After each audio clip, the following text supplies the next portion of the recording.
اللہ سے دوستی لگاؤ. اور کتنا آسان ہے ساری زندگی کے گناہ کر کے اور ایک دفعہ کہہ دو یا اللہ توبہ. ایک قطرہ آنسو، یہ میرا کرتا ہے نا، اس کو دھونے کے لیے ایک بالٹی پانی چاہیے، کم از کم ایک بالٹی پانی چاہیے.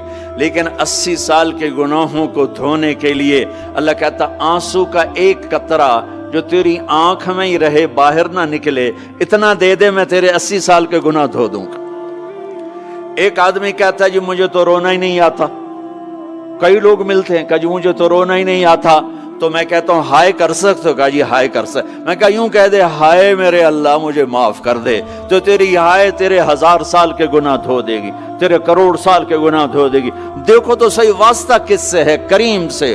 مجھے بتاؤ میں ڈاکٹر مبین پہ ناراض ہو جاؤں، یہ مجھے منانے آئے تو میں اس کو ویلکم کروں گا یا دروازے نہیں کھولوں گا؟ بولو کیا کروں گا؟ ویلکم تو نہیں کروں گا نا. میں کہوں گا جاؤ دفعہ ہو جاؤ، کیا منہ اٹھا کے آ گئے ہو؟ چلو ہم تو دوست ہیں. میری ماں ناراض ہو جائے میں منانے جاؤں گا، منہ ادھر کر کے بیٹھ جائے گی، منتیں کروائے گی، پیر پکڑوائے گی، خوش آمدیں کروائے گی، پھر معاف کر. اور میرا اللہ کیا کہتا ہے؟ من تقرب الیہ. ساری زندگی شراب زنا میں گزار دی، دانت ٹوٹ گئے، بال سفید ہو گئے، کمر جھک گئی. اب اس کو خیال آیا توبہ کروں، لوگوں نے تانے دیے جا جا اب تیری توبہ. تو شرم نہیں آتی؟ کعبہ کے منہ سے جاؤ کہ غالب شرم تم کو مگر نہیں آتی. تو اور کہاں جانا ہے؟ اور کہاں نہ کہیں جہاں میں اما ملی، جو اما ملی تو کہاں ملی. میرے جرم خانہ خراب تیرے عفو بندہ نواز میں کدھر جائیں؟ ایک ہی تو جگہ ہے. 900 چوہے کھا کے بلی حج کو چلی، تو حج پہ ہی تو جانا ہے، اور کہاں جانا ہے؟ کہاں جہاں معافی ملتی ہے وہاں جانا ہے. تم میں اتنے گناہ کریں کہ ایک ایک بال گناہوں میں جکڑا جائے، اور پھر ہم جا رہے ہیں. کہاں جا رہے ہو؟ کہ مسجد جا رہا ہوں اللہ سے صلح کرنے. تو وہ کہے گا یہ منہ اور مسور کی دال، اس عمر میں تیری توبہ. اور میرے اللہ کی خبر کیا آئی ہے؟ میرے اللہ کی خبر کیا آئی ہے؟ من تقرب الی تلقیتہ من بعید. جو مجھے منانے آتا ہے میں پہلے کھڑا ہو کر اس کا استقبال کرتا ہوں. آ جا تیرے تو مینوں اڈیکا ہیں، تو کدے آؤں ہن تائیں کتھے آؤں؟ آ جا میرا بندہ، تیرے واسطے تو میرے دروازے کھلے ہوئے ہیں. کدے نکل گیا ہوں، کتھے ٹر گیا ہوں، کہاں چلے گئے تھے؟ تلقیتہ من بعید. کوئی ہے بتاؤ، کوئی ہے ایسا؟ کوئی دوست، کوئی بھائی، کوئی بیٹا، کوئی ماں، کوئی بیگم، کوئی خاوند، کوئی باپ، کوئی حکمران کہ تم روٹھے کو منانے جاؤ اور کہے ویلکم مرحبا. اور وہ جس کو کسی کی ضرورت نہیں، نبیوں کا محتاج نہیں، کسی کے سجدوں کا محتاج نہیں، فرشتوں کا محتاج نہیں، اس کو منانے جو اس کو تو ضرورت ہی کوئی نہیں ہے، پھر کیوں میرا استقبال کرتا ہے؟ ترمذی کی روایت ہے، بنی اسرائیل میں ایک نوجوان تھا کفل، روزانہ نئی لڑکی اپنے کمرے میں لاتا تھا. شراب اور لڑکی اس کی زندگی تھی. ایک رات ایک لڑکی کو لے کر آیا. 60 دینار پاکستان کا 12 لاکھ روپیہ بنتا ہے، اور آپ کا 1 لاکھ بنتا ہے.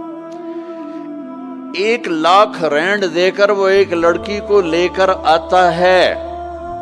جب کمرہ بند کیا تو دیکھا وہ لڑکی رو رہی تھی. تو کفل کہتا ہے میں زبردستی تو نہیں لے کر آیا، ڈیل کر کے لایا ہوں. تو وہ روتے بولی کفل طوائف نہیں ہوں، غریب ہوں، مجھے غربت نے عزت بیچنے تک پہنچا دیا ہے. میں کہا کرتا ہوں جب مالدار لوگ زکوٰۃ نہیں دیتے تو غریبوں کی بیٹیاں طوائف بن جاتی. جب مالدار لوگ اپنے دنیا کو جنت بناتے ہیں اور غریبوں کو بھول جاتے ہیں تو غریبوں کی بیٹیوں کی عزتیں یوں نیلام ہوتی ہیں. وہ ساری زندگی کے لیے طوائف کا داغ اپنے ماتھے پہ لیتی ہیں اور زندگی بھر عزت کا ایک لمحہ نہیں گزار سکتی. اور طوائفوں سے کھیلنے والے وہ ویسے ہی مسٹر رہتے ہیں، وہ ویسے ہی ہز ہائنس رہتے ہیں، ویسے یور آنر رہتے ہیں. ایک بچی کی عزت برباد ہو گئی اور اس خبیث کی عزت ویسے کے ویسے ہے، اس لیے تو میرے اللہ نے قیامت کا دن رکھا ہے، اس لیے تو میرے اللہ نے قیامت کا دن رکھا ہے۔ ہائے ہائے ہائے ہائے، ایسے تو نہیں حسین سر کٹوا کے نیزوں پہ چڑھ گئے اور آل رسول گھسیٹے گئے اور بوٹی بوٹی ان کے ہو گئی کہ اللہ کو نہیں چھوڑنا باقی سب چھوڑ دیں گے۔ جس امت کے پاس کربلا کی تاریخ ہو وہ امت نماز چھوڑ دے، وہ امت جھوٹ بولے، شراب پی، زنا کرے۔ جلا دو اپنی تاریخ کو، جلا دو اپنی کتابوں کو، جلا دو اپنی میراث کو، جو کرنا پھر جو مرضی کرو، بھلا دو حسین کی قربانی کو۔ یہ کوئی زندگی ہے جو ہم گزار رہے ہیں؟ وہ عورت رونے لگی، وہ لڑکی رونے لگی، کفل عزت دار ہو، مجھے غربت نے طوائف بنا دیا ہے۔ تو کفل رو پڑا اور کہنے لگا میری بہن جس عزت سے آئی تھی چلی جا، جو پیسے دیے ہیں جا اپنی غربت مٹا، ہدیہ 60 دینار، 1 لاکھ رینڈ بنتا ہے، جا اپنی غربت مٹا، اور میرے لیے دعا کر، میں بہت گندا انسان ہوں، میں تیری آنسوؤں کو دیکھ کر میں بھی توبہ کرتا ہوں۔ وہ لڑکی گھر پہنچی، پیچھے کفل مر گیا، اس کو نہیں پتا موت آئی کھڑی ہے سر پہ، وہ مر گیا۔ اللہ آخرت سے پردہ نہیں اٹھایا اللہ نے۔ وَمِن وَرَائِهِمْ بَرْزَخٌ إِلَى يَوْمِ يُبْعَثُونَ، پردہ ہے، مر گیا، کیسے مرا، کس حال میں مرا، کچھ پتہ نہیں ہے، اس کی قدردانی پہ قربان جاؤں۔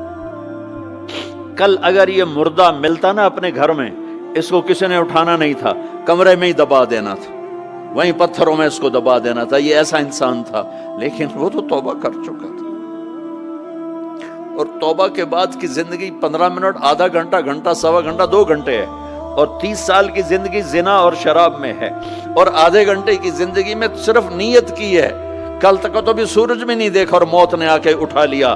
صبح جب ہوئی تو لوگوں نے دیکھا کفل کے گیٹ پہ لکھا ہوا تھا ان اللہ قد غفر للکفل، لوگوں اللہ نے کفل کو معاف کر دیا۔ یہ کیوں لکھوایا؟ یہ کیوں لکھوایا؟ اس لیے لکھوایا کہ اب یہ ہمارا دوست ہے، آؤ اس کو عزت سے ہمارے پاس پہنچاؤ۔ یہ شرابی بھی تھا، یہ زانی بھی تھا، یہ سب کچھ تھا۔ اس سے بڑا قدردان کوئی ہے کہ نیکی کرنے کا ایک دن اس کے پاس نہیں؟ ابھی آج اس نے نیت کی ہے کہ آج کے بعد میں نیک بن کے زندگی گزاروں گا، اور موت نے مہلت نہیں دی، خالی نیت پر میرے اللہ نے کیا کر دیا، اتنا بڑا مین گیٹ پہ نورانی سطر سے لکھا ہوا تھا ان اللہ قد غفر للکفل، اللہ نے کفل کو معاف کر دیا، یعنی جاؤ اس کو عزت کے ساتھ لے کر آؤ اور میرے دربار میں پہنچاؤ، یہ اللہ ہے۔ میرے عزیزو، اللہ کے واسطے اپنے اللہ سے دوستی کر لو، اپنے اللہ کو اپنا بنا لو۔ اس کو اپنا بنانا دنیا کا سب سے آسان کام ہے کہ تم اس سے دوستی لگا کے ٹوٹ بھی جائے پھر توبہ کرو وہ پھر معاف کر دیتا ہے، پھر ٹوٹ جائے پھر توبہ کرو وہ پھر معاف کر دیتا ہے۔ یہ راڈ ہے، یہ 1 2 3 4 5 6 7 8 یہاں سے 7 8 جگہ سے ٹوٹ جائے، ہم اس کو ویلڈ کریں گے، ویلڈ کر کے پھر اس کو پینٹ کریں گے تو یہ سیدھا ہو جائے گا، لیکن وہ ہمیں پوائنٹ نظر آئے گا، یہ ٹوٹا ہوا ہے، یہ ٹوٹا ہوا ہے، یہ ٹوٹا ہوا ہے۔ ٹھیک ہے نا میری بات؟ ایک اب اللہ کی سنو، ان استقالنی عقلت لا، میرا بندہ تو اپنی توبہ کا برتن توڑ کے لا، 1 دفعہ نہیں، 100 دفعہ نہیں، 1000 دفعہ نہیں، 1,00,000 دفعہ۔ جب ٹوٹے آیا، جب ٹوٹا آیا، جب ٹوٹا آیا، اب یہ 10,000ویں دفعہ یا 10,00,000ویں دفعہ توبہ کا برتن اس کے پلے کیا رہ گیا، ٹکڑے ٹکڑے نہیں، پرزے پرزے ہو گیا۔ میرا لگا تھا عقل تو لا، جب میں تجھے معاف کروں گا تو ایسا بنا دوں گا کہ جوڑ نظر ہی نہیں آئے گا۔ یہ ان کو بھی نہیں پتا چل، جو یہاں بیٹھے ہوئے کرامن کاتبین یہ بھی سمجھے گئے اس نے تو کوئی توبہ توڑی ہی نہیں، یہ تو ہے ہی سلامتی والی توبہ۔ یہ میرے آپ کے اللہ کا معاملہ ہے اپنے بندے کے ساتھ۔